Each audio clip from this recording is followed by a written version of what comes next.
Hello everyone. Good morning, good afternoon, good evening, depending upon when you are watching this video lecture. Today let's discuss about the TDS provisions, the tax deducted at source related provisions. As far as the provisions related to TDS and advance tax are concerned, in the ICA material, those are spreading around more than 100 pages with all the details of the core provisions, rules, notifications, etc. But practically for exam purposes or even for understanding purposes, we don't need to go through each and every line item in that material. So what is better approach in the case of TDS, particularly the rates of TDS which are applicable under different circumstances, because the essence of that is ultimately what the payer has to cut TDS before he pays some amount to the other person. Other person is the one who is actually earning the income, who will in future might have to pay tax or not. But irrespective of that, according to the TDS provisions, not the income earner, but the payer of that income is responsible for deducting TDS before he pays to the other party. So the question comes, is TDS supposed to be deducted on all payments? Definitely not. By everyone? Definitely not. So all that we need to know here is, first of all, under what circumstances the TDS has to be deducted. In other words, what conditions will apply in order to attract the TDS provisions. So that's what is one way we can say the threshold limit for TDS provisions to be attracted. Small payments might not be required to have the TDS cut. But as per law, what is the threshold limit that we should know? That is one of the columns here. And who is the payer? The one who is responsible for cutting the TDS is the payer. And who is that person? That we can see in each case. And who is the payee? That also we have to observe. See, most of the cases, this payer-payee is not a very important thing. Very rarely it will become important, because mostly it will be obvious, most of the cases. In very particular cases where it is important, we will definitely have to remember it separately. Otherwise, what is very important here to remember, of course, the section numbers, not necessarily every one or every section, but at least important ones. And nature of payment, what is the section number relating to, which type of payment, and what is the threshold limit for the applicability of TDS provisions. Then who is the payer, who is the payee is mostly generic. But another very important thing is the rate of TDS. What is the rate of TDS? Percentage naturally. Also in most of the cases it will be 10%. So this is also not a big deal. But yes, where it is not 10%, we have to remember that percent. Time of deduction is generally not that important.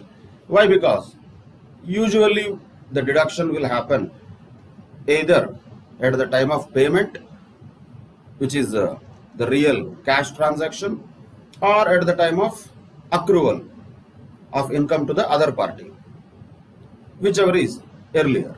So that is not something to be very seriously focused upon. But other things, majorly the threshold limit or conditions and the rate. These are the two important columns in this which we have to remember. And by the way, there is nothing to really understand in this, because the concept of TDS is only thing to be understood. The concept of TDS is the responsibility of deducting the tax has been entrusted upon the payer rather than the income earner. So payer has to cut the tax and pay the remaining amount only to the income earner. And of course, the payer, after cutting the tax, he cannot keep it with him. He has to deposit with the government. But one point again we have to always remember is the payer is deducting the tax, but that is not the tax that is related to him. That is the income tax related to somebody else. So he has to deposit that money with the government on behalf of that somebody else who is the income earner. That is the core concept of TDS. But the remaining things are all just numbers, conditions, which are all just to be remembered. The law says, whatever the law says, just we have to know it. So it is not something to be understood or explained. It is something to be bluntly saying by-hearted. If you don't like that word, memorized. Ultimately both are same. So that is the background of TDS. Let us enter into the sections one by one. First one is section 192 related to salary payments. Naturally, who will pay this? Employer will pay this. So payer will be employer, payee will be naturally individual, because salary will be paid to people only, not to non-living beings. So payer payee, as I said, is not something to be really looked at. But what is the threshold limit? The basic exemption limit itself is the threshold limit. What is the rate of TDS? This is the case where there is no TDS rate mentioned. Just what was mentioned is the average rate of income tax. That's all. Computed on the basis of whatever the rates in force. That is the rate of TDS the employer has to deduct while paying salary to employee. So how does employer know what is the income of employee? If you again ask the question to yourselves, you will understand. Who knows better than employer about the income of employee? Who is paying that income? Employer only giving, no? So what the employers will do is, generally, they will ask the employees to submit the details of any other incomes if they have, so that those incomes are also will be predicted, at least in the beginning of the year. If the employee says, I don't have any income other than salary income, then employer anyway knows how much is going to be the income of employee. And he will compute the income under the head of salaries before even giving it. It is all just imaginary. Even before the beginning of the year itself, beginning of the previous year itself, all these things will happen. So the employer will decide, okay, this next year employee might get this much of salary because he is the one who is giving it. And if employee reports any other income also which are possible, that will be also added. And almost assessment of individual will be done on a forecasted basis. Beginning of the previous year itself, how much tax probably the employee might have to pay will be computed. Average rate of tax according to that will be taken as rate of TDS. What is average rate of income tax? That is nothing but the income tax liability of an SSC divided by the total income of the SSC, the taxable income of the SSC. So like this, I would say an approximate rate will be calculated at the beginning of the year, and that rate will be applied by employer every month. When he pays salary to employee, he will cut the TDS according to that rate. And we cannot do anything in this, because for this to happen, we need to apply the entire Income Tax Act provisions actually. Then only the computation of income of individual will be done. But this is not on actual basis, but this is mostly on the forecasted basis.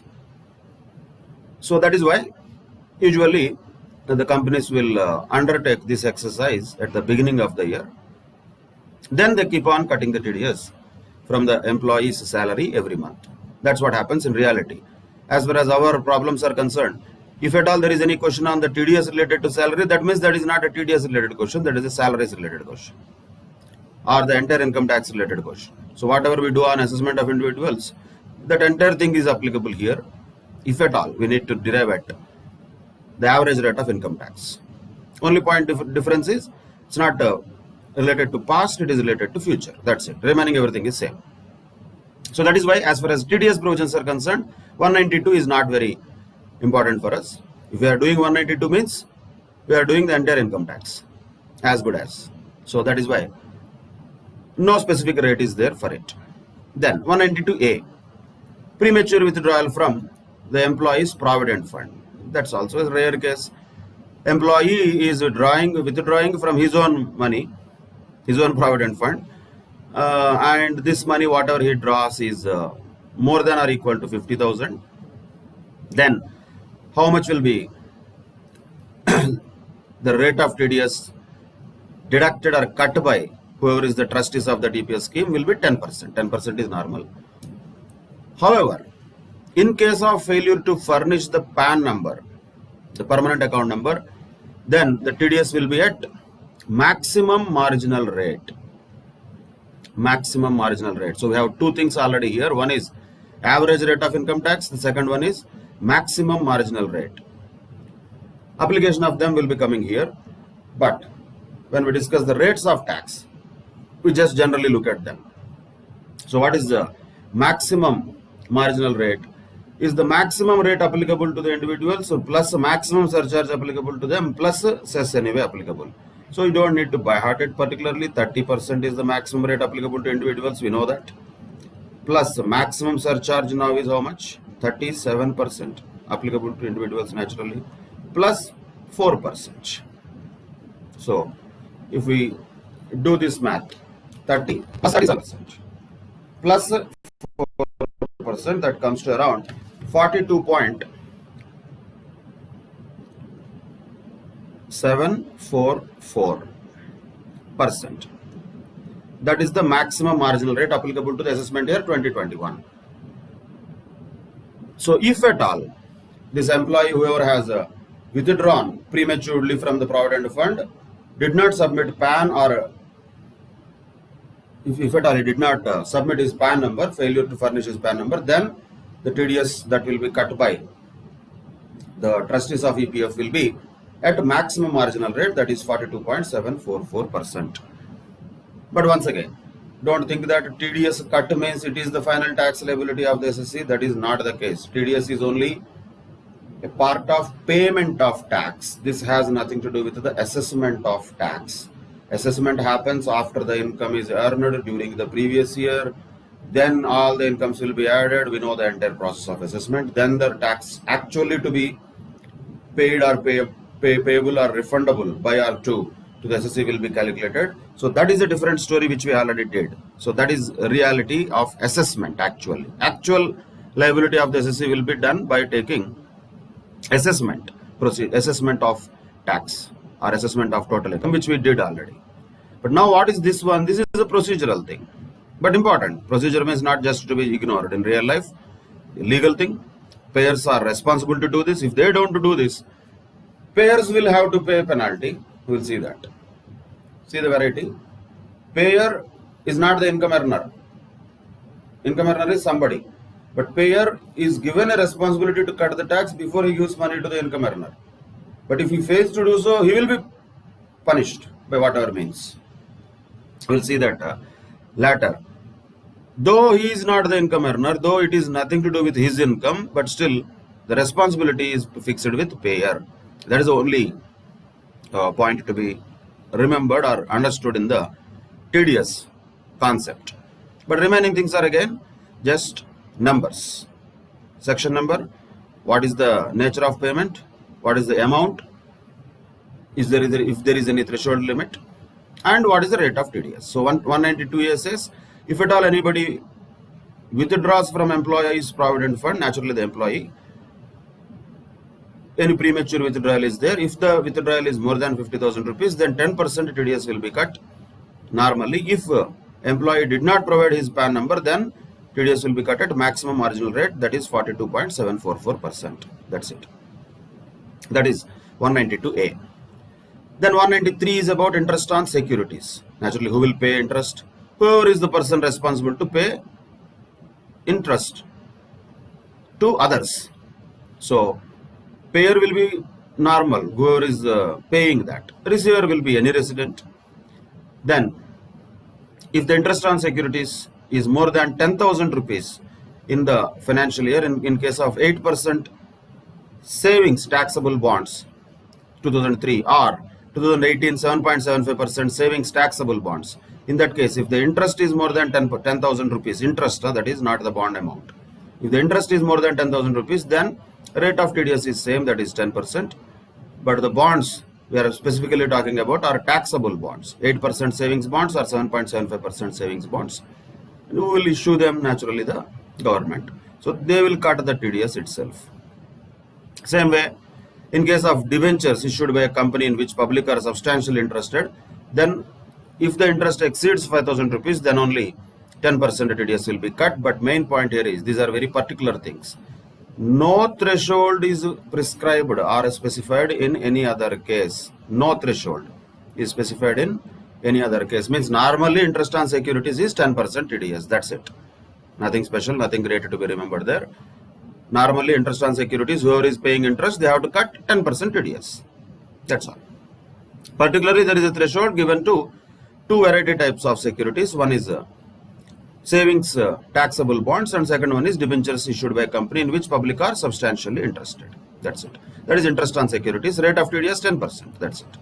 Next, this is normal interest. That is 194A. So 194A is normal interest.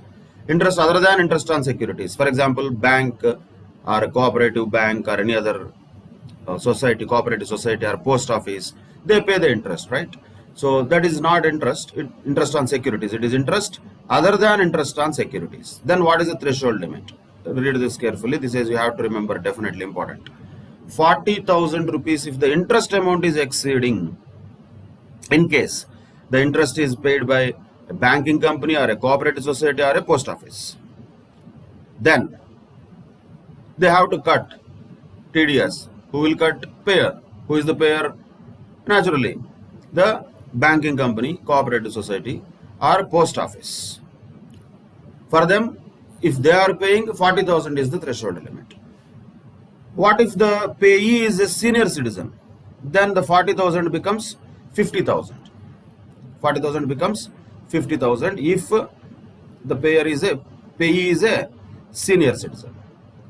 That is different.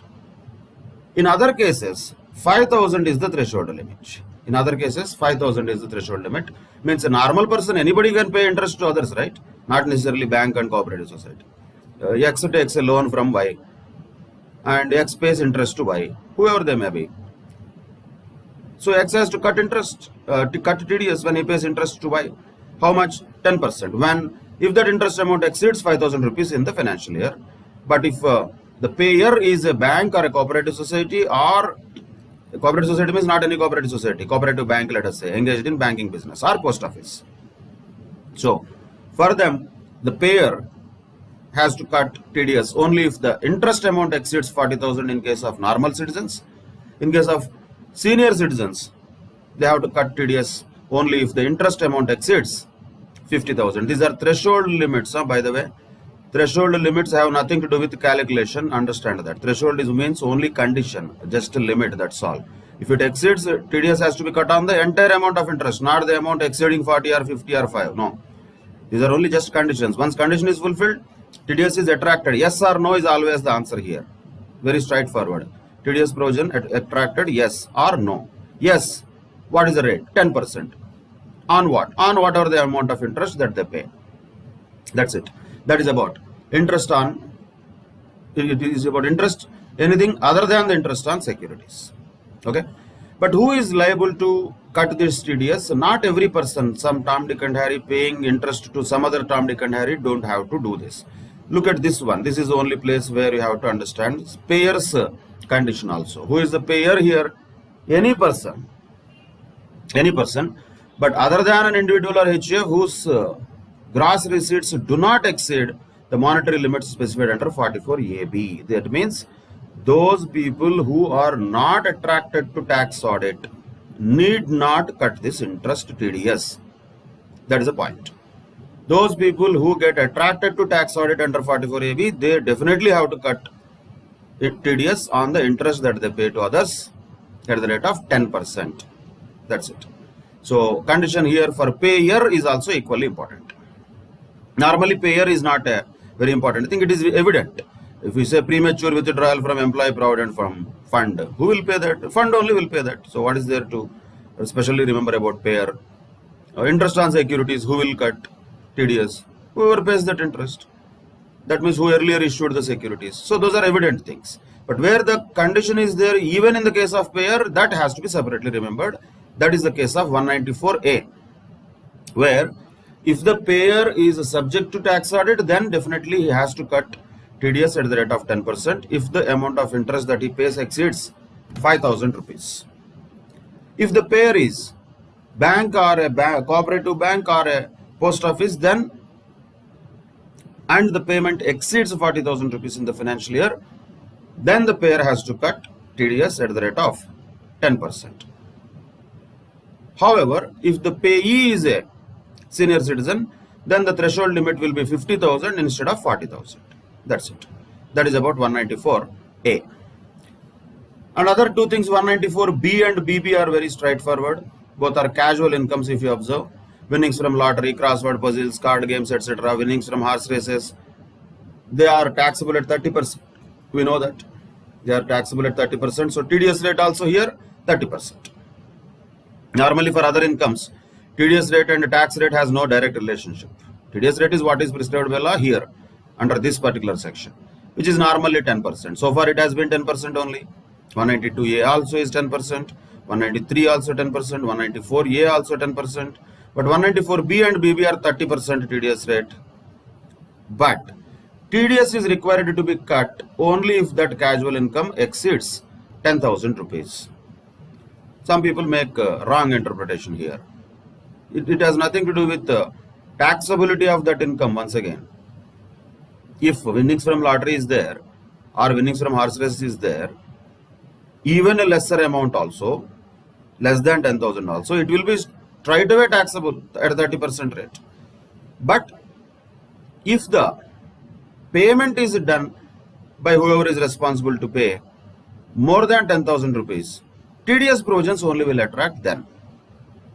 That is the difference. So we are not talking about, once again, taxability.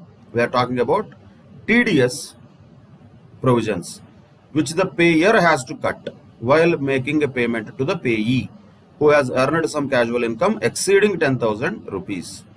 And what is the rate of TDS? 30%. That is about 194B and BB. Then 194C is also a very important section. That is payment to contractors. 194C, that is. C, contractors, you can remember, that is easier one way. So 194A is important, interest, that is very important. Other things are not that important because those are not quite common. Casual income is important, but there is nothing special to remember. We know that already they are taxable at 10%, and TDS rate also is nothing different from it. It is also 10%. Sorry, 30%. So 30% is a TDS rate for casual incomes, but only the number or amount we have to remember there is when the casual income exceeds 10,000 rupees, then only TDS provisions will be applicable. 194C is very important. That is payment to contractors. So here a lot of issues will come. Contractor means who, what kind of contractor. Practically, if we go into that, that itself is a huge discussion. But from the examination point of view, if we just look at what is the rate of TDS, first let us look at it. If the payee is an individual or HUF, the TDS rate is 1%. If the payee is any other person like company, firm, or any other person other than individual or HUF, then the TDS rate is 2%. These rates are different. That is why also they become important to be remembered. So far all the other rates are generally 10%. Generally, in case of casual income, 30%. But now TDS rate when payments are made to contractors is 1% if the payee is an individual or HUF, 2% if the payee is any other person. Then, when this TDS provisions will be applicable, conditions, 1%, 2% are rates of TDS. Rate is okay. That is what we know, 1% or 2%. But the condition when, look at this very carefully, if there is a single sum that is credited or paid more than 30,000 rupees, means any one payment happening more than 30,000 rupees, definitely TDS has to be cut. Or the aggregate of the sums credited or paid to a contractor during the financial year exceeds 1 lakh rupees. So, if there is one payment of more than 30,000 also, still TDS has to be cut, or separately payments are made. Let us say 20,000, 40,000, let us say 20,000, 25,000, another 25,000, another 25,000, another 20,000. Like this, different payments are made, but each of them is less than 30,000. But still, the aggregate amount of all of them put together in the year is exceeding 1 lakh rupees. If so, then also the TDS has to be cut at the rates prescribed. What are those? 1% in case the payee is individual or HUF, 2% if the payee is any other person. That's all. However, one more point to be noted here. All of them are important. Once again, I'm repeating, 192C is very, very important from examination point of view. So whatever the way you want to mark it, you mark it, but this is important. Okay. Then other condition here is individuals and HUFs payers. We are talking payers need not deduct the tax when the sum is credited or paid exclusively for personal purposes. If the payment is made to the contractor for personal purposes, payment is made by whom here? Individual or HUF, then they don't need to cut TDS. A lot of times it so happens, let us say there is a marriage function, right? And we give the catering contract to somebody who will cook and serve the meals to the guests. That's a personal purpose. Generally, the amount goes into few lakhs of rupees, let us say. Still, when the individual or HUF is paying any amount to the contractor for personal purposes, then they don't need to cut the TDS. Of course, this has been amended recently. We'll come to that section later.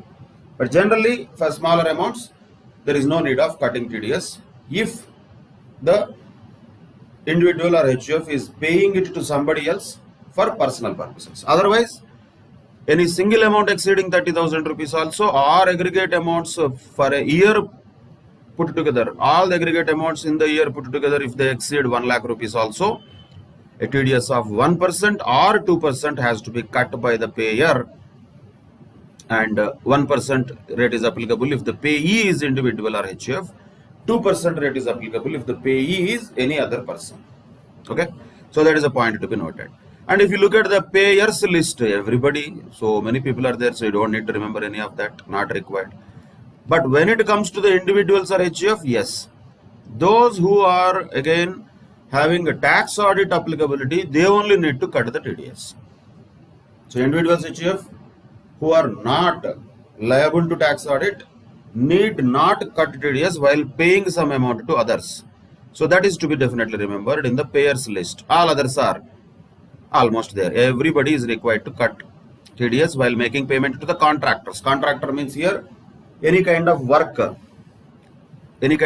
here. So here some questions will be given like this. Let us say if you purchase certain goods from the other person, can that also be called as a contract? No. That is a big discussion, but just for understanding purposes, let us say, just for example, during New Year time, a lot of people make calendars, diaries, etc. in their name for advertisement purposes, whatever the reasons may be. If, let us say, we order that calendar or diary with a printer, and we just buy that calendars or diaries which are printed, that is not a contract. It is actually a purchase.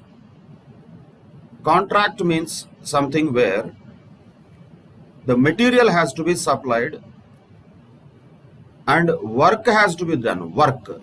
So major word here is work. So this work is an important word. The contract should be for some performance of work, not just purchase. So that is the difference. Again, for understanding purposes, not that TDS will be attracted. You go to a bakery and purchase a cake. That is not a contract.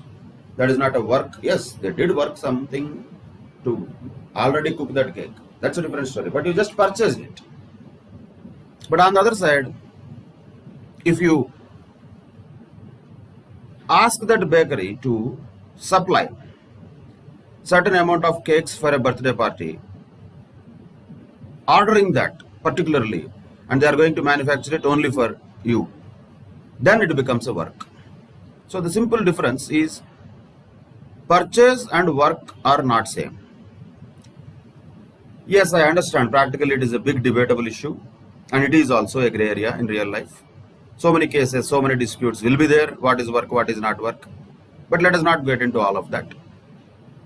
Just let us understand the core provision, that is our focus area, which is payment to contractors for performing any work, not purchase. So purchase is not attracted, work is what is attracted here. That is the first point we have to identify. And when the TDS has to be cut, when a single sum exceeds 30,000 or the aggregate of all the sums paid in the previous year exceeds 1 lakh rupees, then 1% or 2% of the amount paid has to be cut by the payer. And if the payer is paying it only for personal purposes, then he doesn't have to cut the TDS. Same way, if the payer is an individual or HUF who is not liable to tax audit, then also it doesn't have to cut this TDS. So 194C is not applicable in those cases. So that is a major point in these provisions: applicability, non-applicability. That is where you have to be very clear. As I said already, it's all about yes or no. Yes or no. That depends upon whether we check the conditions given in the questions carefully or not. So for that purpose, you need to remember these provisions very well. Then rate of TDS is a secondary thing, which also has to be remembered, of course, because in the problems, they may ask the total amount of TDS liability or TDS to be cut by the payer. So their calculations might be required, but more than calculations, this is about applicability or non-applicability choice, discussion. And that is definitely to be done in accordance with whatever the law says, not according to our whims and fancies. So that is 194C, payment to contractors. Then 194D is to insurance commission, a general thing. If that is exceeding 15,000 rupees in a financial year, then 5% TDS has to be paid, and there will be who will be receiving it? Naturally, insurance commission means insurance agents will receive it, who will be very less people. So nothing really much important. But yes, as a general number, you can remember threshold is 15,000 rupees and rate of TDS is 5%. That's all. 194DA is important because it is a little bit changed in the previous year. So there is a possibility of a question from this. Amendments wherever there is a possibility of question from that. So this is what we are talking about. Any sum under a life insurance policy means life insurance policy matures and the SSC receives money from life insurance policy. And what is the policy amount? The maturity amount is more than or equal to 1 lakh rupees. Then only this TDS provisions will apply. Who will pay this? Naturally, insurance company. Whoever will be giving this money. Who will receive it? Anybody, resident. So that is not the point. Main point here is this rate of TDS. So what is the rate of TDS that is applicable here? In case of the life insurance policy proceeds is 1% normally, but with effect from 1st September 2019, somewhere in the middle of our previous year, this change happened. Unfortunate, but yeah, what we can do? Government's choice. 5% is the rate of TDS if life insurance policy proceeds are being paid to any person by the life insurance company if that money exceeds 1 lakh rupees. But points to be noted here. See, a lot of times it so happens the life insurance policy means we pay premium first, then they will give us maturity amount after some time. Will this TDS be applicable on the entire amount of maturity? That doesn't make sense. Let us say an SSC has paid premium of 5 lakhs rupees over a period of 10 years. Then at the time of maturity, he received 6 lakhs rupees. Policy matured, 6 lakhs rupees he received. Question is, are we talking about that 6 lakhs rupees or the gain of 1 lakh rupees? on which the TDS has to be applied. We have to apply on the gain only, not on the 6 lakhs rupees, which is only 1 lakh. Basically, the 5 lakhs is what he gave to the insurance company, he is getting back. That is not income, right? That cannot be called income. So, 1% or 5% of the income. We are talking about the income comprised with effect from 1st September 2019. Rather than the entire proceeds, we have to look at only the income comprised within that policy. What is income? Income is nothing but whatever is the maturity amount minus whatever the premium was paid by the policyholder earlier. That is the income portion. Of that, 5% has to be cut as TDS by the insurance company from 1/9/2019. Prior to that, it is 1%. So 1% I don't think will be asked in the exams naturally because there is an amendment. Question will be on the post 1/9/2019 only, most probably. So remember this 5% rate in case the amount exceeds 1 lakh rupees. That is more than or equal to 1 lakh rupees, not just exceeds 1 lakhs. So that is 194 DA. Right?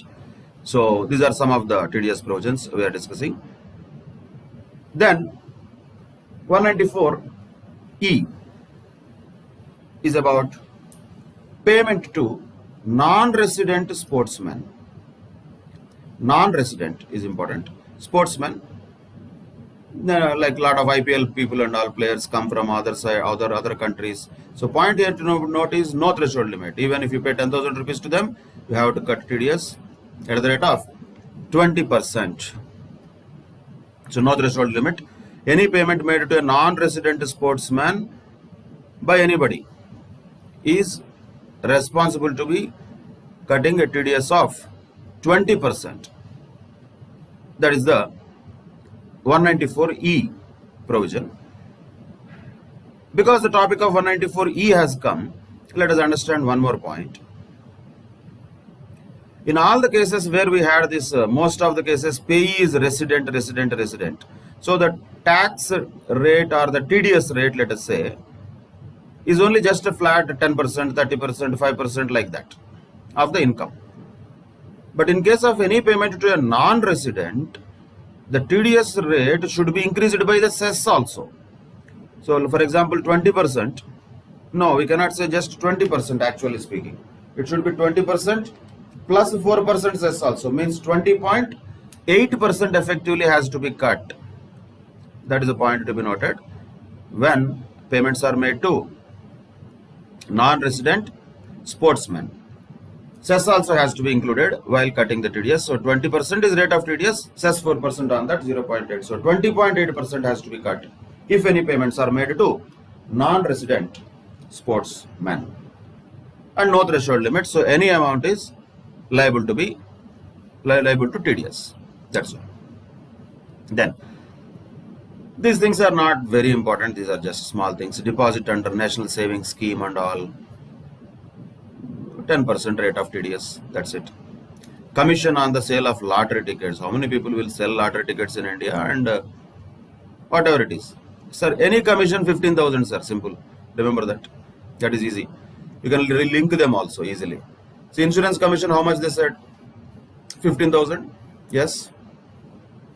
Now, look at this commission. There are other commissions also. Commission related to sale of lottery tickets, 15,000. Commission or brokerage, any other commission or brokerage also, 15,000. So, commission, if you see, remember 15,000, easy. Don't need the section numbers for each of them. Not that much required. And rate also is very same. That is 5%. 5%. Even here also, insurance commission also 5%. So, commission, insurance commissions, commission on sale of lottery tickets, commission or brokerage, whatever it is. The rate of TDS is 5%, the threshold limit is 15,000. One shot, you can remember all the three. That is easy. Then comes another important provision definitely, that is rent. 94I, you have to remember this one. If the amount of rent that is paid is exceeding 2,40,000 rupees in a previous year, which means 20,000 rupees a month you can say, then what is the rate of TDS? For land, building, etc. it is 10%. For plant or machinery equipment, for other things, 2%. So that is what we have to understand in case of rent. However, once again, who has to cut it? Anybody needs to cut it? Not required. Not required. If at all there is a person who is an individual or HUF who is not subject to tax audit, he doesn't have to cut TDS. Other than that, any person has to cut it. For example, companies, firms, for them, anyway, they have to cut it. Individual or HUF not subject to tax audit, need not cut it. Also look at this, not subject to tax audit wherever it is. Lot of places it was there. Rent also, they don't need to cut. 194C also earlier, they don't need to cut. Individuals or HUF who are not subject to tax audit. Same way, interest also, they don't need to cut TDS. If they are individuals or HUF not subject to tax audit under 44AB. But all other persons definitely have to cut the TDS at the rates mentioned. So here under 194I, what are the rates mentioned? 2% for plant and machinery, 10% for buildings, land, etc. That is about rent.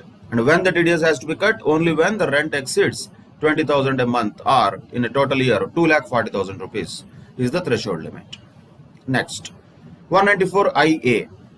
This is also another important point in exam questions. Payment on the transfer of certain immovable property other than agricultural land.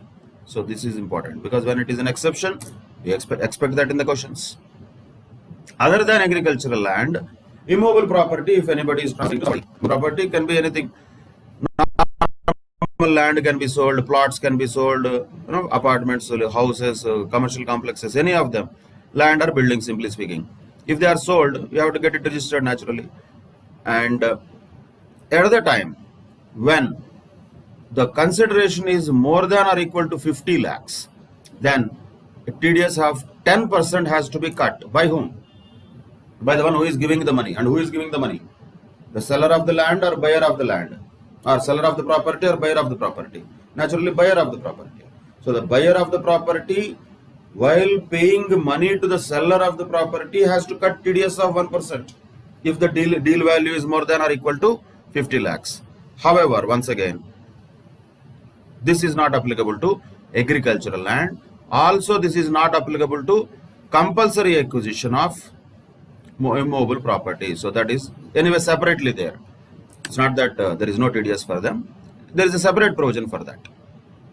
So other than compulsory acquisition, other than agricultural land, if there is any transfer of immovable property by one person to other person, the buyer of that property has to cut 1% of TDS while paying the sale consideration to the seller of the property if the consideration exceeds 50 lakhs rupees, or even if it is equal to 50 lakhs also, the TDS provisions will apply under 194IA. That is one more point. Next, earlier we said for rent, normally 2,40,000 is the threshold limit. But here we are talking about rent related to individuals or HUF. Of course, earlier we said this rent will be there, TDS applicability will be there only if the rent exceeds 2,40,000 rupees per annum. But here the TDS will be applicable only if the rent exceeds 50,000 rupees per month or part of the month. So here those people, once again, who are not subject to tax audit need not do this. But other than the individuals who are subject to tax audit, where they are paying a rent of 50,000 rupees per month or part of the month, then they have to cut this TDS at the rate of 5%. Right? That is 194IB. And this is applicable for generally residential properties also, not just the commercial properties. So here 194I is generally applicable for commercial properties, where the TDS rate was 10% if the rent is more than 20,000 per month or 2,40,000 in the year, 2% for plant and machinery. Whereas for 194IB, the rent is payable by an individual or HUF other than those who are not covered by tax audit 44AB, they have to cut a rate of TDS of 5% if the rent exceeds 50,000 rupees a month. So that is one more provision related to deduction of TDS at the time of payment of rent.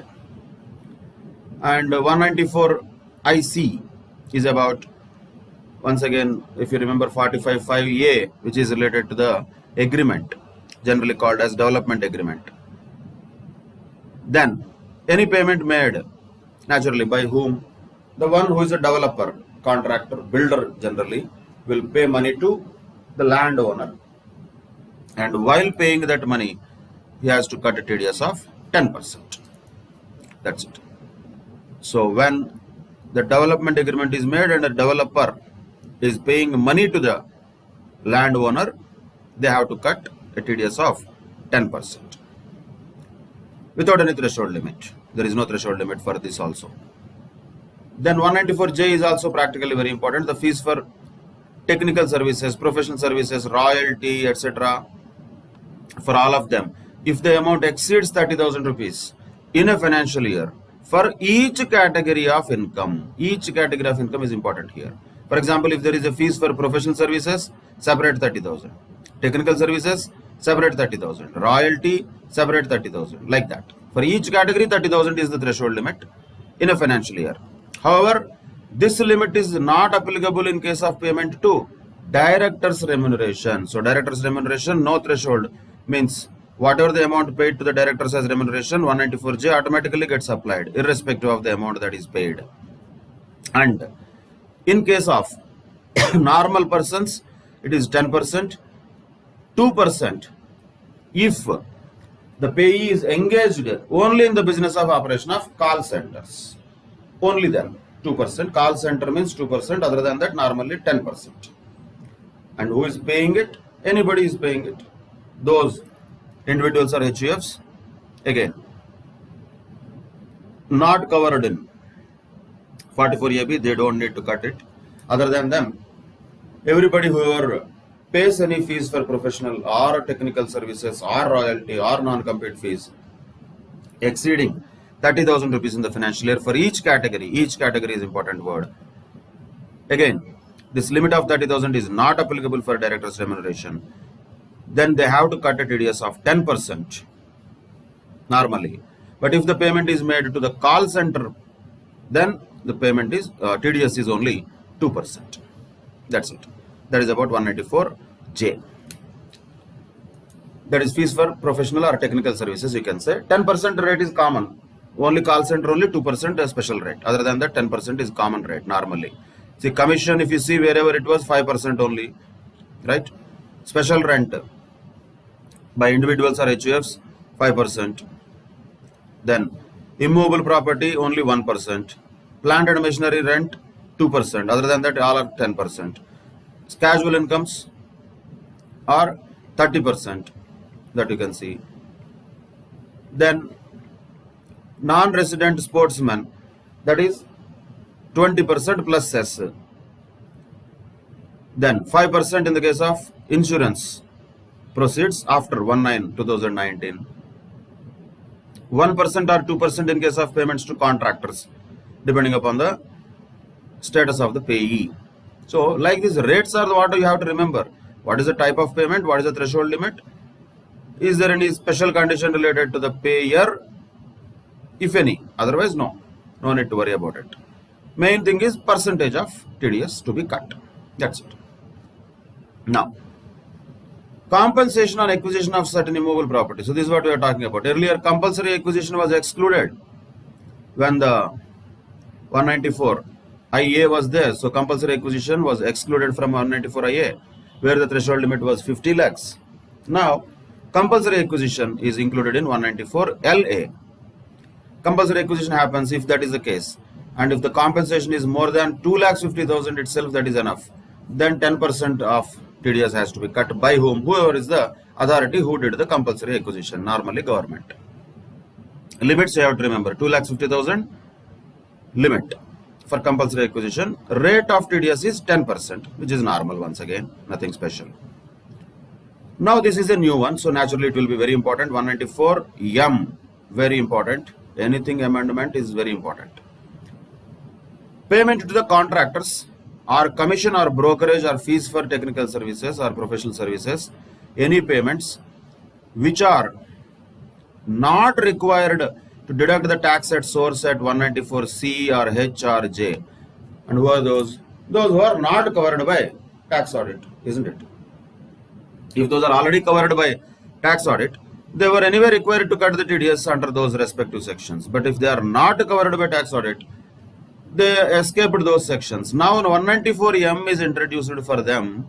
If they pay any amount more than 50 lakhs rupees, then they have to cut 5% TDS.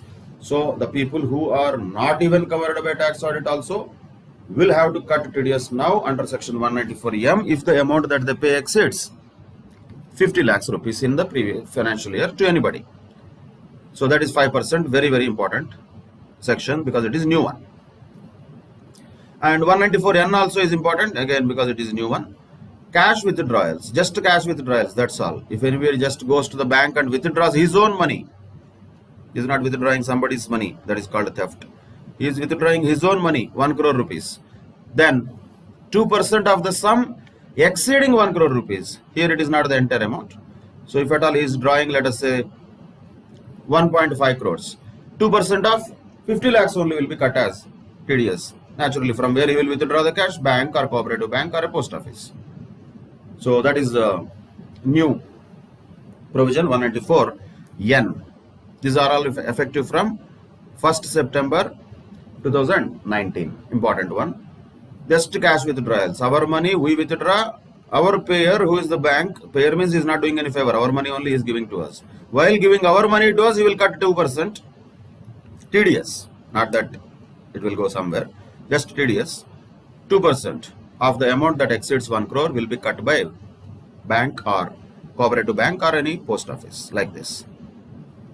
Right? So that is a point here to be noted. And normally, wherever the PAN number is required to be submitted by the deductee, they have to do that. Otherwise, they'll have to apply higher rates of TDS.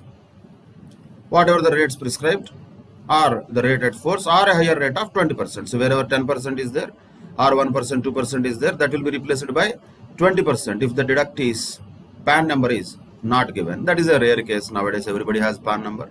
So you don't have to really worry about that much. So that is a point to be noted. And another point to be noted is the threshold limits we are talking about is with respect to each payee. Naturally, it is not about all the payments together. Payer is one. Payees can be many. For each payee, this is the threshold limit. Because the focal point here is what? Though the responsibility is with the payer, on whose behalf he is cutting TDS, whose tax actually he is retaining or withholding. In other countries, it is called withholding tax. It is the payee's money only. So like that, for each payee, he has to cut the TDS. These thresholds are not for the payer. Thresholds are for each payee. That is a common sense point, but that should be also remembered without any misinterpretation of that. These are the provisions related to TDS. Once again, you have to go through this table thoroughly. I would suggest you write once again summary of that in your notes. Mainly writing the section number, that two important ones, not everything. And threshold limit applicable. Any special cases, if at all, those have to be written. And most importantly, the percentage of TDS has to be remembered well. And once again, I am repeating, this entire discussion ultimately leads to only one question: whether TDS is applicable or not. Yes or no? Yes. Then another question comes: at what rate? That's all. All questions are that only. Ultimately, the question is always yes or no. If yes, at what rate? If no, there is nothing to further ask any questions. No means no. No TDS required. Done. So, questions even in the examinations will be in a similar manner. They will ask us to examine the TDS applicability in special circumstances. Definite question will be there in the exam. very important chapter also, but simple, not that complicated. You just have to by heart the things, remember the things as given in the respective provisions of the law. Then you will be able to answer the questions relatively easily. Let us look at some of the questions which are given in the ICA material. That is illustration number 1. Examine the TDS implications under section 194A in the cases which are mentioned here under. It says 194A first of all means what? That is interest other than interest on securities. That is 194A. That we should first remember. But look at what is there, what is happening here. On 1st October 2019, Mr. Harish made a 6-month fixed deposit of 10 lakhs rupees at the rate of 9% per annum with ABC Cooperative Bank. And the fixed deposit matures on 31st March 2020. By the way, these are different cases. Don't think it is the same SSC. SSCs are different. In fact, payer is different also. Payer is somebody, payee is somebody. Anyway, it doesn't matter to us. What matters is whether TDS will be applicable, yes or no. That is what we have to examine. There is no compute here, only just examine. But for understanding purposes, we can also have what is the rate of TDS applicable in each of these cases. On 1st October 2019, Harish made a 6-month fixed deposit at the rate of 10 lakhs rupees. For half 10 lakhs rupees at the rate of 9% per annum, he says, Cooperative Bank, whatever it is. And fixed deposit matures on 31st March. So 6-month fixed deposit. First find out interest. We are not interested in the principal. We are interested in the interest. So how much is going to be the interest? 10 lakhs rupees into 9% into 1/2 because it is only 6 months. So 10 lakhs into 9% by 2. So naturally the amount comes to 45,000. But what was the threshold limit? It was 40,000. Cooperative bank, no? When it is a cooperative bank, threshold limit is 40,000. Because it exceeded 45,000, naturally the ABC Cooperative Bank is supposed to cut TDS at the rate of 10%. So 45,000 interest amount into 10% means the TDS liability will be 4,500 naturally. So that is the answer here, 4,500. Next, second case, another case. On 1/6/2019, 1/6/2019, that is the date, Mr. Ganesh made 3 9-month fixed deposits of 3 lakhs rupees each, carrying interest at the rate of 9% with Dwarka branch, Janakpuri branch, Rohini branch, whatever they are, of XYZ Bank, a bank which has adopted CBS, centralized banking system, whatever it is. See, it doesn't matter. Bank matters, not branches. If the same person has bank accounts in different branches of same bank, can we say the threshold is applicable to each branch? Doesn't make sense. It will be applicable to the entire bank. Bank is same. Bank is XYZ Bank. This person has deposited amounts in different branches of same bank. But still, threshold will be applicable at a bank level, not at a branch level. And the fixed deposits will mature on 28th of February 2020. So first look at number of months here. June he has started. So June, July, August, September, October, November, December, January, February. Exactly 9 months what he said. Yes. Calculate interest first. 3 lakhs rupees each. Like that, how many branches? 3 branches. Like that, what is the rate of interest? 9%. 9% for the entire year. Now we are talking 9 months. So into 9/12. So the interest what will be there to be given by XYZ Bank to Mr. Ganesh will be 60750. And since it exceeded 40,000 rupees, automatically a TDS of 10%, 6075 has to be cut by the XYZ Bank. That's it. So the amount of interest is 60750. You can calculate like this: 3 lakhs into 3 branches into 9% into 9/12. Point is, we have to check our threshold. We are interested in this 40,000. Did it exceed or not? Yes. Means TDS provision applicable. That's all. Then question number 3. On 1/4/2019, the beginning of the previous year, Mr. Rajesh started a 1-year recurring deposit of 80,000 rupees per month at the rate of 8.8% per annum with some bank, that is a PQR bank. Recurring deposit matures on 31st March 2020. So each month he will deposit 80,000 rupees. Recurring means every month he is depositing 80,000 rupees. Interest rate applicable is 8%. Now, here actually more than TDS, this becomes a calculation issue. Why is that? Because this 80,000 is per month, and we have to calculate the interest that is due to Mr. Rajesh for the entire year. So we have to do the calculation first. How much will be the interest that PQR bank has to pay to Mr. Rajesh? Let us do that. So for this period of 12 months, Mr. Rajesh would deposit how much amount each month? 80,000 rupees.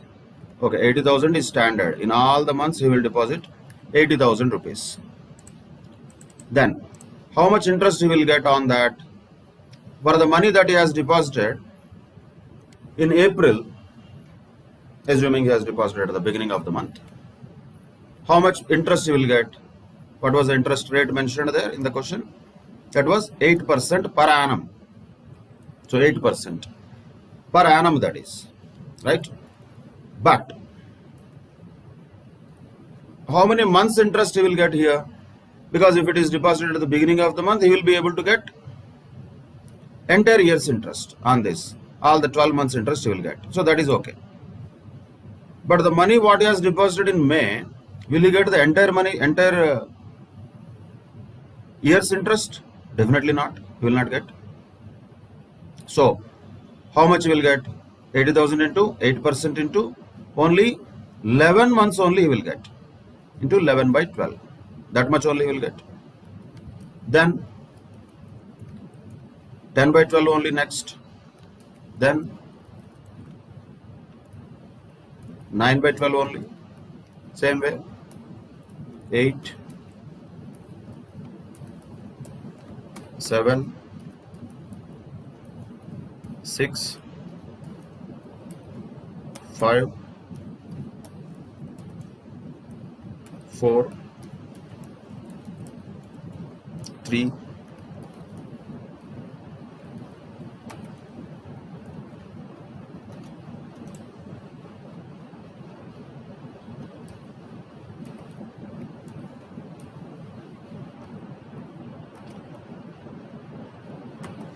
2, then 1. Like this. For the money that he deposited in March 2020, he will get only 1 month's interest. Then 2 months, 3 months, 4 months, like this. He will get all this interest. Of course, we can just take a total of this. Approximately how much that comes down to? 41,600 rupees is the total interest that the bank has to pay to him during this year. PQR bank has to pay to Mr. Rajesh 41,600. This calculation we have to do. You don't need to show that very clearly in the exam, but at least the amount you have to arrive at is 41,600. And then once we have this 41,600, definitely then we have to apply the TDS provisions. Yes or no? Answer is yes, because the amount exceeded 40,000. When the amount exceeded 40,000, definitely the bank has to cut TDS. That is the answer you have to write ultimately. Right? That is the amount. Simply it was given like this in the answer. It will not come like that. You need to calculate it. Okay? That is illustration number 1. Now let's go to illustration number 2. ABC Limited makes the following payments to Mr. X, who is a contractor for the contract work during the previous year 1920. Limited, that is a company, so definitely TDS will apply if the threshold limit is crossed. Individual payments, if you observe, 20,000, 25,000, 28,000. None of them has exceeded 30,000. But on 1st March 2020, a payment of 30,000 is due to Mr. X on account of a contract work. Means this 20, 25, 28 are payments. 30,000 is due. It doesn't matter how much is the value of the total contract work that has been done, whether it is payment or due, both will have to be taken into consideration. So if you take the entire amount, so 20,000 is a real payment, 25,000 is a real payment, then 28,000 is a real payment, but 30,000 is also the work that is done by Mr. X. So the total amount in the year, the value of the work that is performed by Mr. X is 1,03,000, which is more than 1 lakh. So naturally, ABC Limited is liable to deduct the tax from the payments that are made to Mr. X. Okay, 1,03,000 means. Another question comes, what should be the rate of TDS here? And what is the section applicable here? That is 194C. 194C, C for contractor, easy to remember. And how much is the rate of TDS here? 1% if the payee is an individual, 2% if the payee is other than individual. Payee is a contractor, Mr. X, individual. So rate of TDS is only 1% of 1,03,000, which will be only 1,030. That's all. That has to be cut from the payment that is due to Mr. X. So when the next time, if the company ABC Limited pays any amount to Mr. X, how much it will pay? If that is a question, it will not pay 30,000. It will pay 30,000 minus 1,030 TDS. That is 28,970 only. After cutting the TDS only, it will pay the remaining amount. Why is that? Because on 1/5/2019, you cannot have a dream that this contractor will have a work of more than 1 lakh in the year. So while making this payment, no TDS. While making this payment, no TDS. While making this payment, no TDS. But this is not paid yet. But before that, TDS provision subtracted. So how much is TDS? 1,030. So next time, whenever they pay, when ABC Limited will pay to Mr. X, that is none of our business. Whenever ABC Limited makes a payment to Mr. X, it has to cut 1,030 and pay to Mr. X. But what it has to do with this 1,030, it cannot keep with it. It has to deposit with government. That it has to do within the due dates. We will see the due dates later. That is about 194C, illustration number 2. Then let us move on to another illustration. That is illustration number 4. 3 is a small one. Nothing is there. Illustration number 4. Examine the applicability of the provisions for tax deduction at source under section 194 DA, that is related to insurance policy proceeds. This is the important one, important illustration 4. All of them are related to 194 DA. SCs are all different. Look at the first case. Mr. A X, who is a resident, is due to receive 4.5 lakhs rupees on 31st March 2020 towards the maturity proceeds of LIC policy taken on 1/4/2017, for which the sum assured is 4 lakhs. Annual premium is 1,25,000. So here there is one point to be noted. See, 194 DA is one point, that is TDS provision, but also we have to remember 1010D.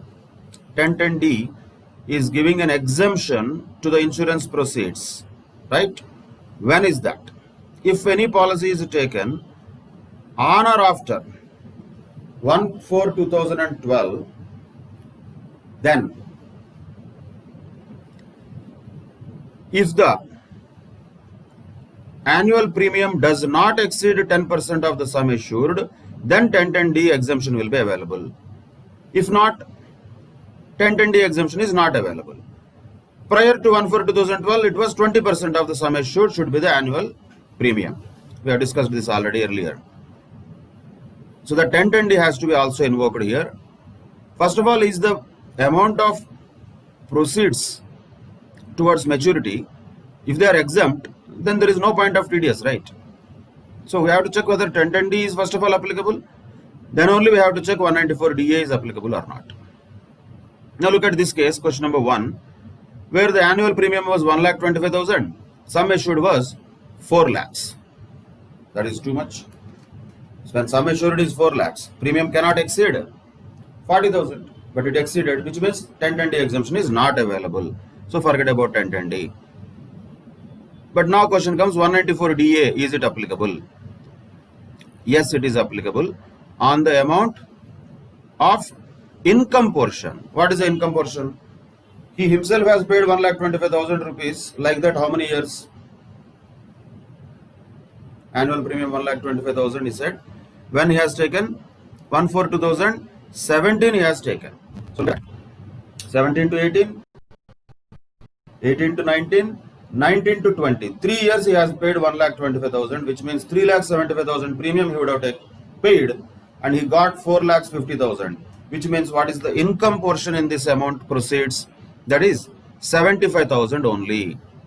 So that 75,000 should be definitely the amount on which 5% of TDS has to be deducted under 194 DA. Okay. So what is the amount that has to be considered after the 1st September 2019, because the maturity here happened on March 2020, which is after 1/9/2019. Latest provision, 5% of the income portion has to be cut as TDS. Earlier it was 1% of the proceeds. Now it is 5% of the income portion. So 5% of income portion is 75,000. So if at all amount has to be calculated, 3,750 rupees has to be cut by LIC while paying this amount to Mr. X, because the proceeds were not exempt from tax under section 1010D. That is the first point.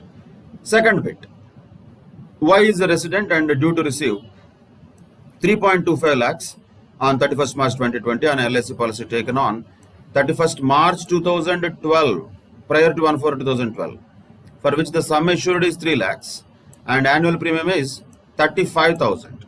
Look at that. Sum assured 3 lakhs means prior to 1/4/2012 the premium can be 20% of sum assured, means up to 60,000 it is okay, but the premium was 35,000 only, which is well within the limits prescribed under 1010D, which means the entire amount is exempt from tax. So when the amount itself is exempt from tax, what is TDS? There is nothing to deduct in the form of TDS, because the amount that is received by Mr. Y or receivable by Mr. Y is going to be entirely exempt from tax under 1010D. Then the third question, Mr. Z is a resident due to receive 95,000 rupees on 1/8/2019. Look at this, 1/8/2019 prior to 1/9/2019 towards the maturity proceeds of LIC policy taken on 1/8/2013, which is after 1/4/2012, for which the sum assured is 90,000 and annual premium was 12,000.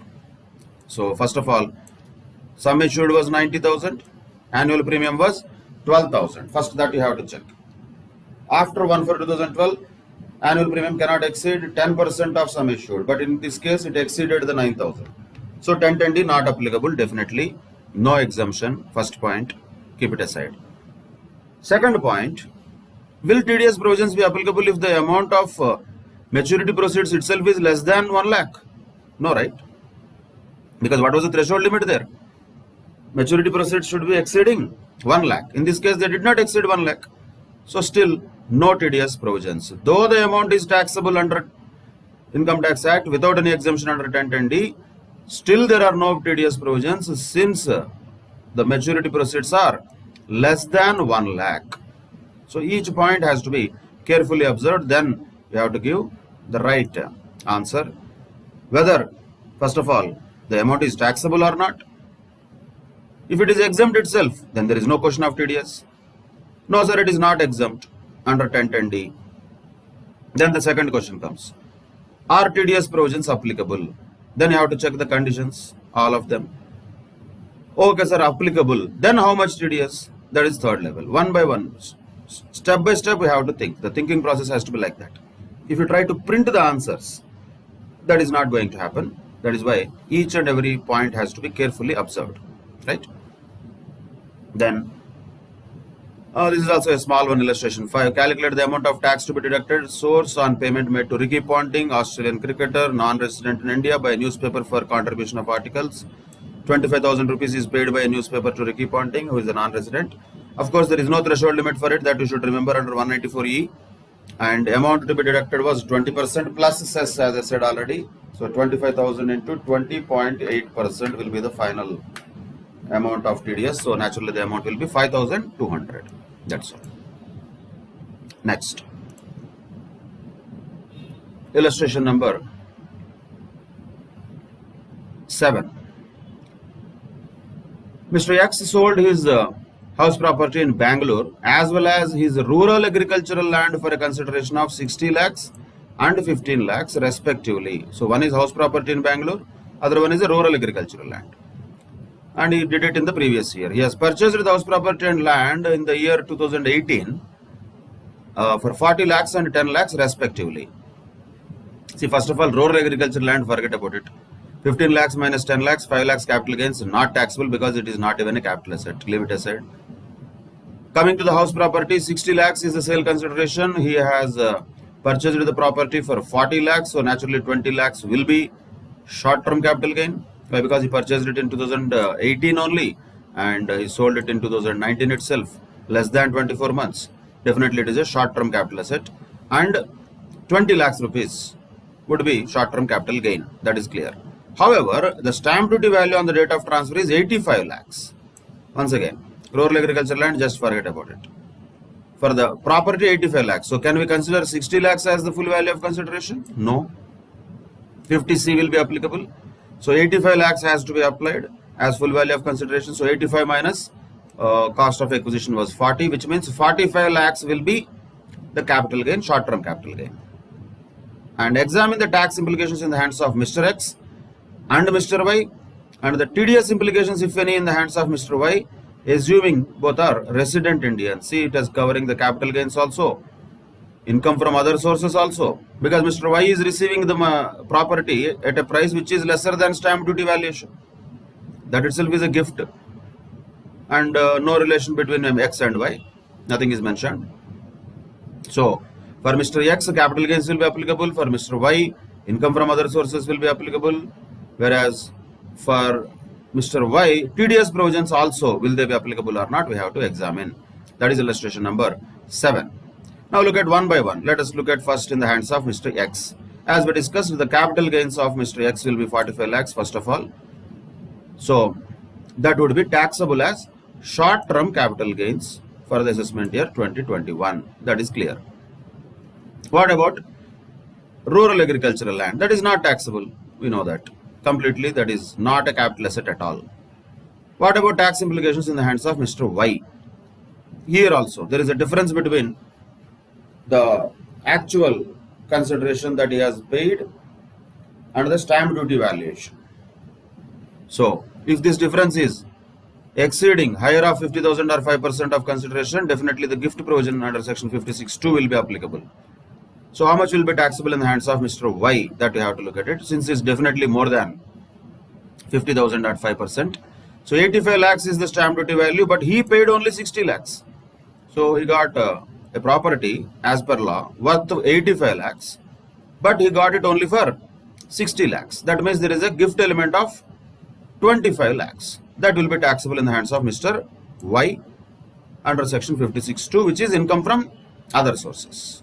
That is a relation with, that is a tax implication in the hands of Mr. Y.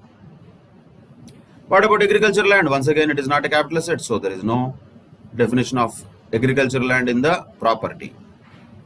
Now, what about the TDS implications in the hands of Mr. Y? See, normally, when we look at the house property, because the sale consideration has exceeded 50 lakhs rupees, Y is supposed to deduct the tax at source under 194 IA. Because sale of immovable property more than 50 lakhs rupees, 1% TDS has to be cut. So that 1% of 60 lakhs is how much? That is 60,000 rupees has to be cut by Y while paying the sale consideration to Mr. X. In case of agricultural land, TDS provisions are not at all applicable. So no TDS provisions for agricultural land. That's it. That was illustration 7. Then illustration 8. X is a salaried individual, pays a rent of 55,000 rupees per month to Mr. Y from June 2019. And is he required to deduct tax at source? If so, when is he required to deduct tax? Also compute the amount of tax to be deducted at source. Would your answer change if Mr. X has vacated the premises on 31st December 2019? Also, what would be your answer if Mr. Y does not provide his PAN to Mr. X? So many points are asked in the same question. See, first of all, Mr. X is a salaried individual, not having any business and all, but still, he is paying a rent of more than 50,000 rupees per month, which was the threshold limit. Yes. Because of that, he is definitely liable to deduct tax at source at the rate of 5% under 194 IB. Right? So, how much he has to pay? Whatever the amount that he has paid as rent, how much he has to deduct is 5% of that amount. So, 55,000 into how many months? How many months it is? Because he started from June 2019. So, if you exclude April and May, 10 months. So, 55,000 into 10 into 5%. He has to deduct 27,500 rupees while he pays the rent to his owner. Then, what if the premises was vacated on 31st December only? Then the number of months will change, that's all. So, June, July, August, September, October, November, December. So, 7 months only will be there. So, 55,000 into 7 into 5%. 19,250 has to be cut as TDS by him in case he has vacated the premises on 31st December 2019. But applicability of TDS provision happens because the rent of 55,000 that he is paying is more than the threshold of 50,000. The next question is, would your answer change if Mr. X has vacated? Already we have seen that. Next, another question is, what would be your answer if Mr. Y does not provide his PAN to Mr. X? See, whenever PAN is not provided, the higher rate of 20% will be applicable. That's what we have discussed in the note earlier. Then, 55,000 into 10 into 20% or 55,000 into 7 into 20% will be the amount of TDS if the deductee is not providing PAN card to the SSE. So 20% is the rate that we have to observe in case the deductee does not give PAN to the deductor. Anyway, that is a separate case, but still normally 5%, but in that case 20%. That's all. That is about 194 IB. Next question. Let us take it to illustration 10. Each case, this is how the typical examination questions can be appearing. Examine whether TDS provisions would be attracted in the following cases, and if so, under which section. Also specify the rate of TDS applicable in each case. Assume all the payments are made to residents. So that's okay. So one by one you have to look at whether TDS provisions are applicable. If yes, what is the rate? Under which section? Very straightforward question. This is what you are supposed to remember actually from all the provisions that we discussed just now. Look at the case one by one. Ganesh is an individual. Payer he is carrying on retail business with a turnover of 2.5 crores, which means it is subjected to tax audit. First we have to identify. So he will be normally liable to cut TDS. Normally. Because he doesn't have any exception there. Then nature of payment. Contract payment for repair of a residential house 5 lakhs. Residential house is not a business contract, it is a personal payment, isn't it? So, that too for repair. So, will the TDS provisions be applicable for this? No. It will be applicable if the amount has exceeded 50 lakhs rupees according to this 194M, which is the latest one, even though it is for personal purposes. 50 lakhs rupees, if it exceeded, then 194M would have been applicable at the rate of 5%. But since the amount is only for 5 lakhs, TDS provisions are not applicable. Then the second one is payment of commission to Mr. Wallish, whoever, for business purposes. Whatever it is, 80,000 rupees means more than 15,000. See, commission always threshold is 15,000. You should remember that. Always the rate of TDS is 5%. So since it exceeded 15,000, definitely TDS will be applicable and the rate will be 5%. That is the answer for first question. So the first one, no, TDS is not applicable. Even 194M also is not applicable since the amount did not exceed 50 lakhs. Why 194C is not applicable? Since it is personal purpose. Why 194M is not applicable? Since the amount did not exceed 50 lakhs. What about commission? Yes, it would be applicable because it has exceeded 15,000. And of course, the amount of TDS will be 5%. That is also to be mentioned here because the question has asked that. Right? That is the first case. Second case. Rajesh is a wholesale trader who declares profits under 44 AD for previous year 1819 and 1920 is the pay year we are talking. Okay, so he declares profits under 44 AD. AD means presumptive income, means not liable for tax audit. That is the first point to note. Then what happened? The contract payment for reconstruction of residential house made during the period between January to March 2020, which is after 1/9/2020 as per 194M, and amount is paid how much? 20 lakhs in January 2020, 15 lakhs in February 2020 and 20 lakhs in March 2020. 20, 15, 20. Total is coming to 55 lakhs. Yes, 194M will be applicable naturally because 50 lakhs is crossed. 50 lakhs is crossed. 55 lakhs is the total amount in the previous year after 1/9/2019. So 194M definitely will be applicable. And 55 lakhs into 5% will have to be cut by Mr. Rajesh at the time of payment to his conductor. And by the way, this 194M is applicable for everybody. Though he may not be liable to cut TDS under 194C, still they might be required to cut TDS under 194M because of amount. Because the amount exceeded 50 lakhs, TDS provisions are attracted. Answer is yes. Then third case, Satish is a salaried individual. Payment of brokerage for buying a residential house in March 2020, 51 lakhs. Once again, whatever the amount it may be. Here, 194M is applicable. Even for a personal purpose. Even second case also of residential house, personal purpose. Still 194M is applicable. Even third case also residential house. Since the amount exceeded 50 lakhs, even in the third case also, yes, 194M is applicable since the amount exceeded 50 lakhs. That's all. That is point number 3. Point number 4, Dheeraj, a pensioner. A contract payment made during October to November 2019 for reconstruction of residential house, 48 lakhs only. 48 lakhs only, not exceeding 50 lakhs. And that is again a personal purpose, reconstruction of residential house. 194C to anyway not applicable because it is personal. In all 4 cases, 194C is not applicable because it is personal, except this payment of commission.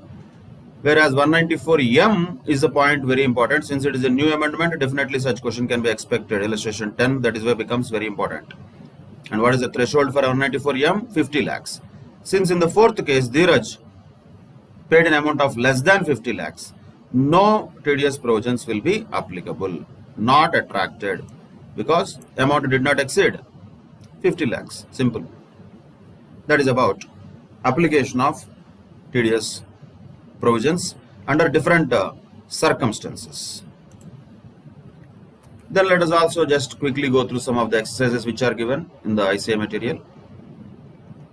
Ashwin, doing manufacture and wholesale trade, furnishes you the following information. Total turnover for the financial year 18-19 was 2 crores 5 lakhs.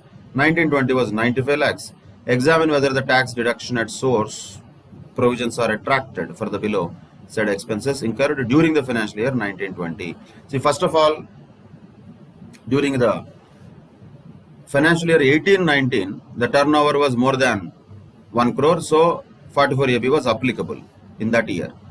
However, in case of financial year 19-20, there is no applicability of tax audit. So definitely, you might not have to cut TDS in all cases. You have to check whether TDS provisions are applicable to everybody or not. Now, he pays interest to UCO Bank, 41,000. See, interest paid to the bank is not applicable for TDS first of all.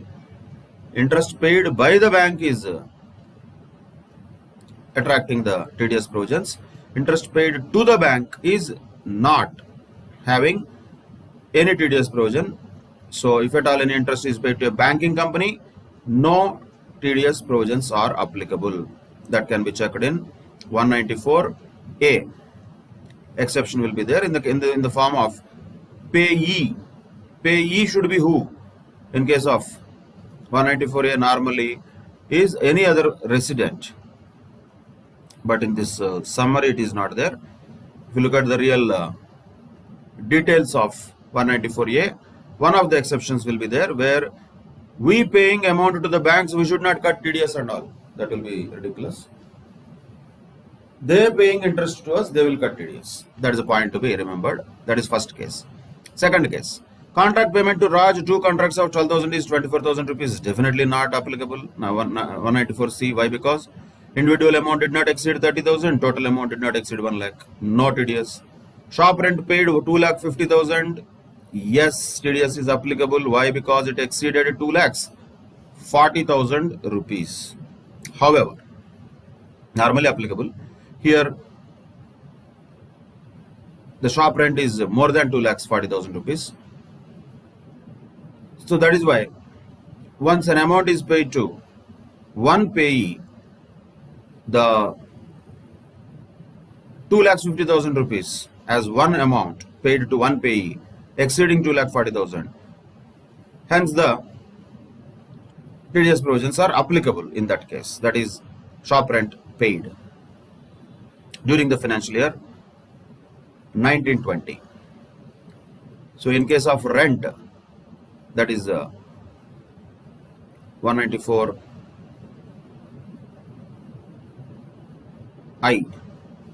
In that case,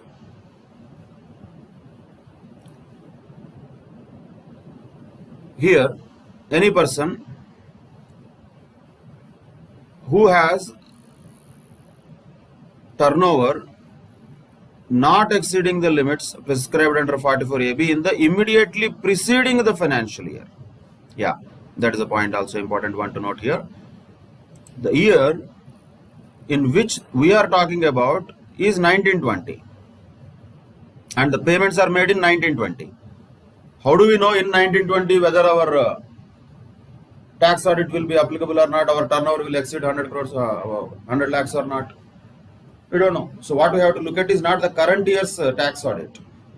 Preceding the year's tax audit, whether applicable or not, that has to be checked. So 1920, though the turnover is not 95 lakhs, not exceeding 100 lakhs, because 1819 turnover exceeded 100 lakhs and tax audit was applicable, TDS provisions will be applicable, and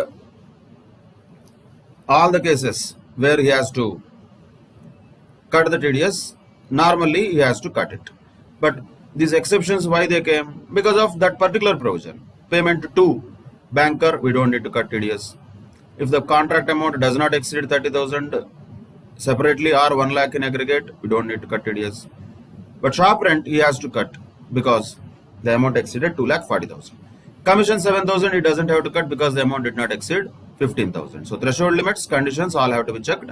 Important point to be noted here is the limit for tax audit, we should not check for the current year in which the amounts are paid to different people. We have to look at the previous year, immediately preceding the financial year, only we can look at it. So in this case, prior to the 2019-20, he was having a turnover of more than 1 crore. Hence, TDS provisions are normally applicable to him. No special case here in that scenario. Then, question number 2. Compute the amount of TDS on the following payments made by Yes Limited during the financial year 1920 as per the provisions of the Act. So, date is given, nature of payment is given, and the payment of 2 lakhs rupees to Mr. R, a transporter who owns 8 goods carriages throughout the previous year and furnishes a declaration to this effect along with his PAN. See, there is one more exception here once again to the payment to contractors, where the contractor we are talking about is a transporter owning less than 10 goods carriages. Then there are no TDS provisions which are applicable. That is also point to be noted. No tax is required to be deducted at source under 194C because he owns 10 or less than 10 goods carriages and engaged in the business of plying, hiring or leasing goods carriages. And he has given declaration also. So, no TDS is required to be cut. So, this transporters is a separate case always. If you remember, normally the cash payments to be disallowed if they exceed 10,000 rupees in a day. Also there was an exception if the amount of payment is made to the transporters. Instead of 10,000 it was 35,000 there. For TDS also, if you pay any amount to the transporters who own less than or equal to 10 goods carriages, and if they provide a declaration along with the PAN, no need to cut TDS. So in the first case, answer is no, not required. Second case, payment of fees for technical services 25,000, royalty 20,000 to Mr. Sham, who is having PAN. Here there was a limit of 30,000, but if you remember, this 30,000 limit is for each category. Technical services 30,000, royalty 30,000. Both of them did not exceed 30,000 each. So no TDS required. 30th June, payment of 25,000 for repair of building. No TDS required because the amount did not exceed 30,000. 1/1/2020. Payment of 2 lakhs made to Mr. A for purchase of dairies. Purchase of dairies is different. And the dairies are made according to the specifications of Mrs. S Limited. However, S Limited, no material was supplied for such dairies to Mr. A by S Limited. Once again, the question comes whether this is a work or not. Is it a contract or a purchase? It is not a work. It is a purchase. So when it is a purchase, there is no need of TDS. It is not a contract. It is because no material is supplied by the S Limited to Mr. A, who is making the dairies. So, though they are made in according to the specifications, that is not a work. It is a purchase. That is why, for the fourth point, TDS provisions should not be applicable because it is not a works contract. It is a contract for sale. So that minute observations are required when details are given in the questions. And on the same date, 1/1/2020, payment made 1,80,000 rupees to Mr. Bharat for compulsory acquisition of his house as per the law of the state government. Okay, it's a different story. How can S Limited pay to somebody for compulsory acquisition? We don't have to get into that. We are interested in the provisions. Is first of all TDS provision applicable in case of compulsory acquisition when the amount does not exceed 2,50,000? No. So that is why answer is no, no TDS. 1st February, payment of commission 14,000. Once again, no TDS. Why? Since the amount did not exceed 15,000 rupees. So all that matters here is you need to remember the threshold limits and conditions, if applicable rates of TDS have to be also remembered. That's all. That was question number 3. Then question number, that was 2. Now question number 3. Examine the applicability of TDS provisions and the TDS amount also is asking. So read the question carefully. Here not only just the applicability, yes or no will not help. We have to also write the amount. First one, rent paid for the hire of machinery by B Limited to Mr. Raman, 2,60,000. So important point. 194C first of all, yes. 194 not C, this is for rent, right? 194I, yeah, that is 194I. Rent will be what? 2% in case of plant and machinery and 10% in case of building. So 2% of 2,60,000. Why TDS is applicable? Because the amount exceeded 2,40,000. So amount of TDS here will be 5,200. That is the answer for first point. Second point. Fees paid on 1/12/2019 to Dr. Srivatsan by Sundar HUF, 35,000 rupees for surgery performed on a member of the family. First of all, it is a personal expenditure. So we cannot call it as a fees for technical services and all. No TDS should be attracted for this since it is a personal expenditure. And also, not only that, since the 194M also is not attracted because the amount did not exceed 50 lakhs. It's a small amount. If we go to doctor and cut TDS also for every small treatment we make, that will be pathetic. And irrespective of all that, the law does not ask TDS to be cut in case of personal nature. If at all the professional services are made for personal purposes, then no TDS is required. Then next point, ABC and company paid 19,000 to the directors as sitting fees. See, 19,000 rupees to the directors it is paying. Directors remuneration has no threshold limit, that we should remember. identify automatically that TDS provisions will be applicable. If at all it is about other people, any fees for technical services and all, then there will be threshold limit. For director's fees, there is no threshold limit, so automatically the TDS provisions will be applicable, because the director 19,000 rupees, on that 10% means 1900 rupees has to be cut by ABC Limited while it pays the money to its director. That's it. That was question number 3. Then question number 4. Examine the applicability of tax deduction at source provisions, the rate and amount of TDS in the following cases. Once again, payment of 27,000 made to Jack Callis, don't go by name, read the details. A South African cricketer, yeah, looks like the same guy, by an Indian newspaper agency for contribution of articles in relation to the sports of cricket. Whatever it is, 27,000 payment to a non-resident sportsman, TDS is 20.8% inclusive of cess. 5616 will be the amount of TDS that they should deduct, that is 20.8%. First case. Second case, payment made by a company to the subcontractor 3 lakhs rupees with outstanding balance of 1,20,000 rupees. See, outstanding balance also is work done, right? Payment is 3 lakhs, outstanding 1,20,000 means total 4,20,000. Contractor we are talking, and who is paying it? Anybody, whoever it is paying it. If at all, 4,20,000 rupees is the overall amount. Assuming that the payee is individual, it will be 1% of the total amount, 4,200. If at all the payee is not an individual, then it will be 2% of 4,20,000, which comes to 8,400. You can write both of them. Winnings from horse races 1,50,000. Straight away, 1,50,000 into 30%, 45,000 has to be cut.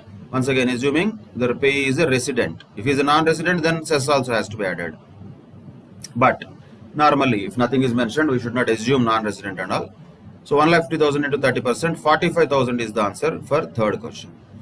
Fourth question, 2 lakhs rupees paid to Mr. A, who is a resident individual on February 2020 by the state of Uttar Pradesh in the compulsory acquisition of its urban land.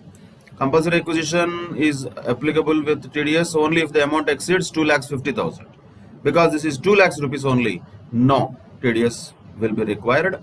So no liability to deduct the tax at source will be there, since the amount of payment did not exceed 2,50,000.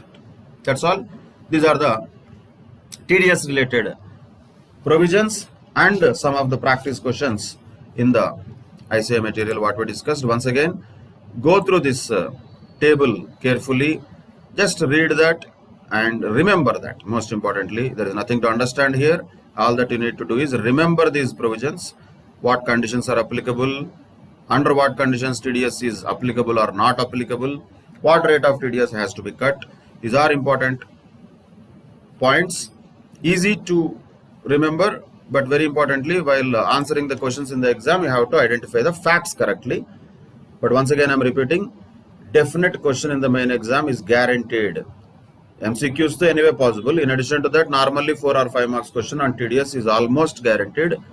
So very thoroughly prepare this and pocket those marks. That's it. With that, we conclude the discussion on TDS. In the next session, we'll continue this discussion related to the other assessment procedures like filing of return of income, advance tax, when it has to be paid, what happens if it is not paid. Those things we'll discuss in the next session of assessment procedures. Then we can conclude this topic of assessment procedures, and for that matter, the entire income tax syllabus for CA intermediate level. Till then, take care. Bye-bye. Thank you very much.